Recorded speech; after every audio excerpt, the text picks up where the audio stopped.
Hey, just a reminder that this humble little YouTube channel is so dependent on people just like you. There are three main ways you can support this channel, and they're all over at spiritblade.com. The first is to purchase one of our sci-fi or fantasy audio dramas. Second is to give us a donation of any amount. And third, you can become a Spirit Blade insider and get access to exclusive behind-the-scenes monthly goodies. You can get more information on our About page over at spiritblade.com. Thanks so much. christiangeekcentral.com.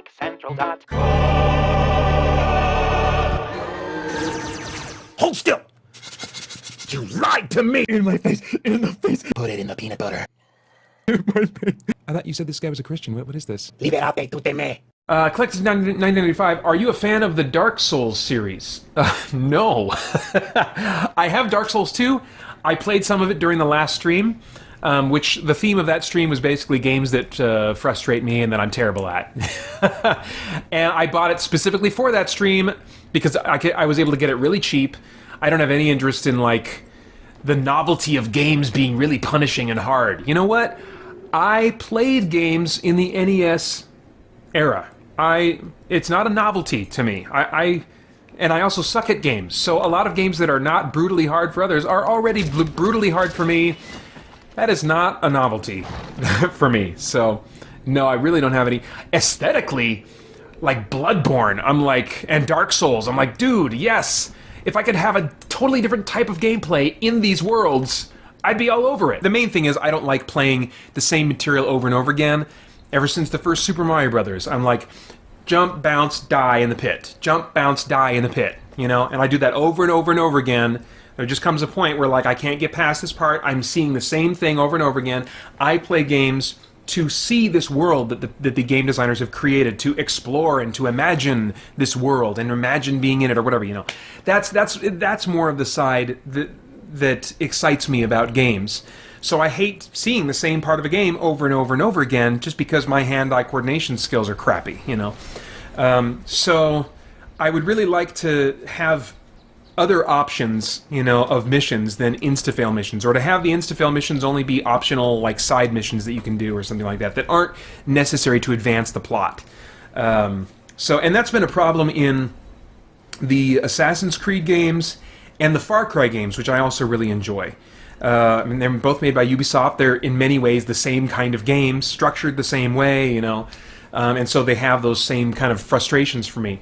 But what I'm seeing from them talking about Far Cry 5 is that they're talking about making it really open from the very beginning and not having anything gated off. Like in Far Cry 4, there's a whole half of the continent. Same with Far Cry 3, there's a whole half of the game area that you can't access until you've gotten through a certain part of the story, which involves playing story missions that have insta-fail, you know, conditions. And it looks like they're not going to do that in Far Cry 5. It looks like they're just saying, from the beginning, you have access to the whole map. Here you go.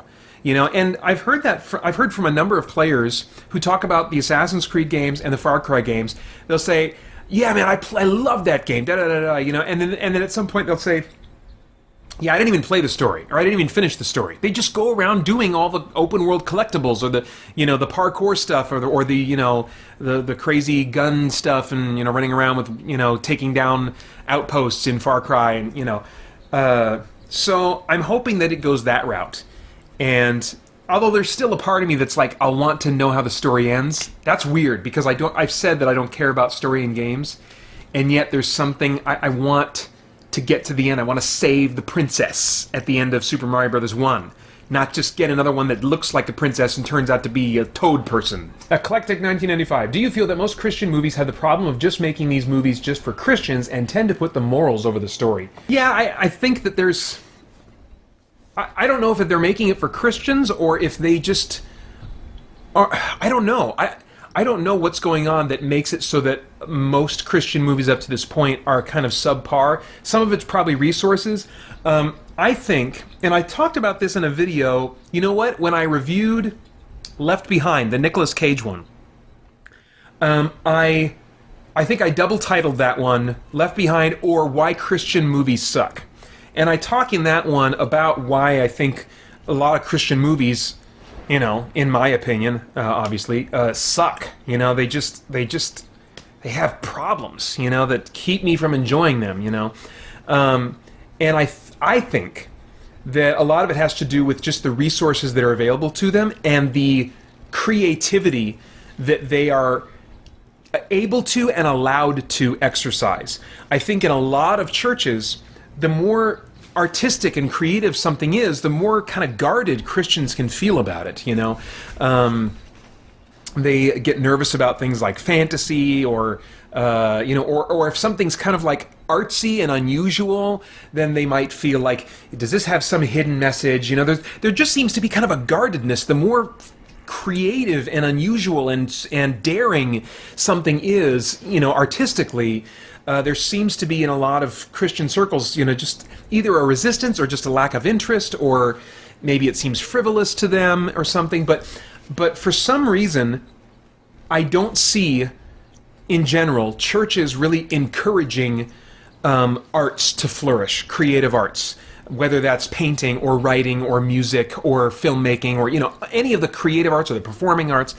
I just generally don't see churches encouraging that, you know.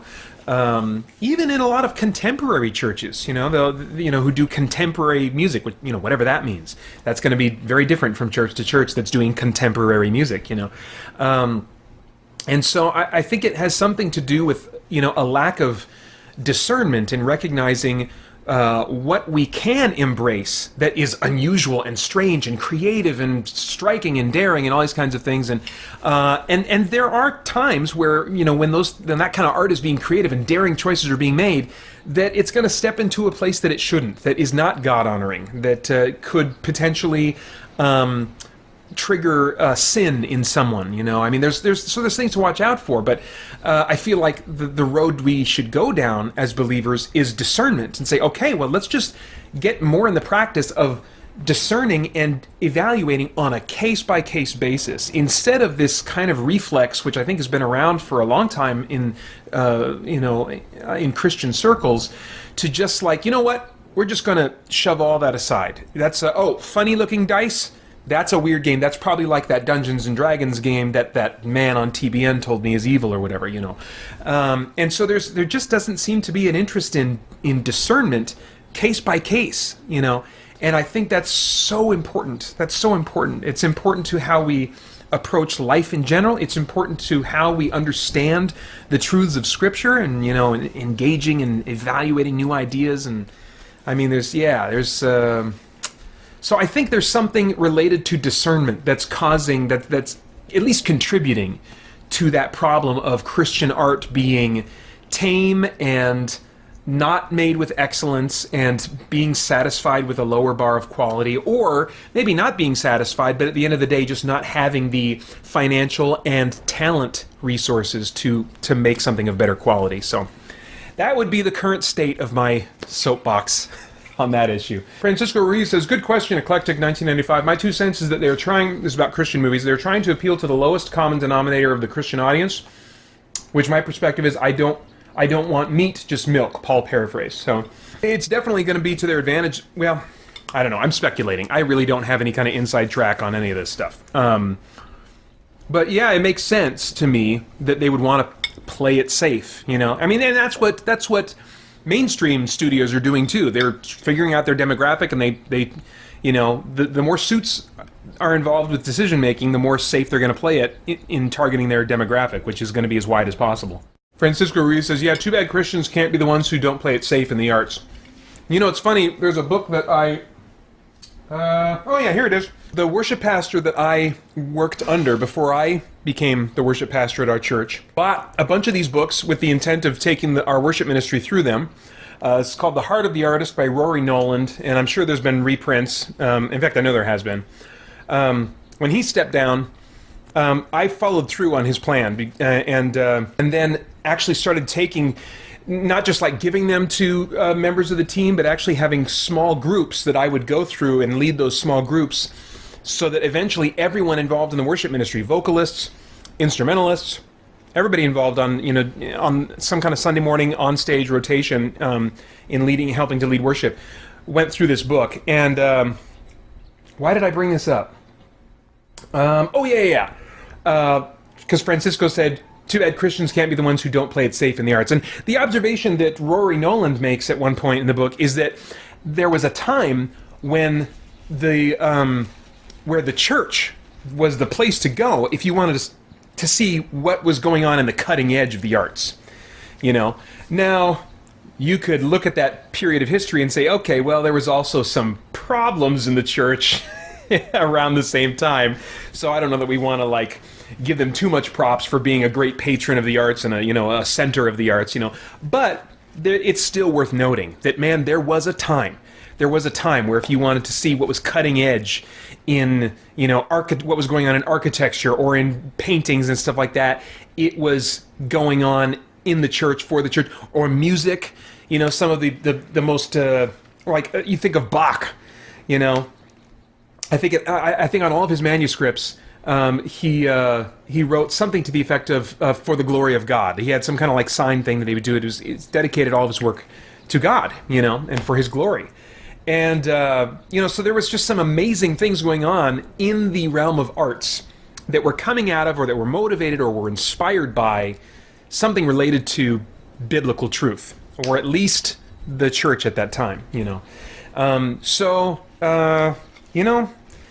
That's a great vision that we can put in front of ourselves now. It's wouldn't it be amazing if the church could be that again, and this time around retain, good Bible-centered doctrine and thinking. I can't keep up with any of this social media stuff and what's cool with the kiddies. Oh crap, do I have to get an Instagram thing now? Ugh.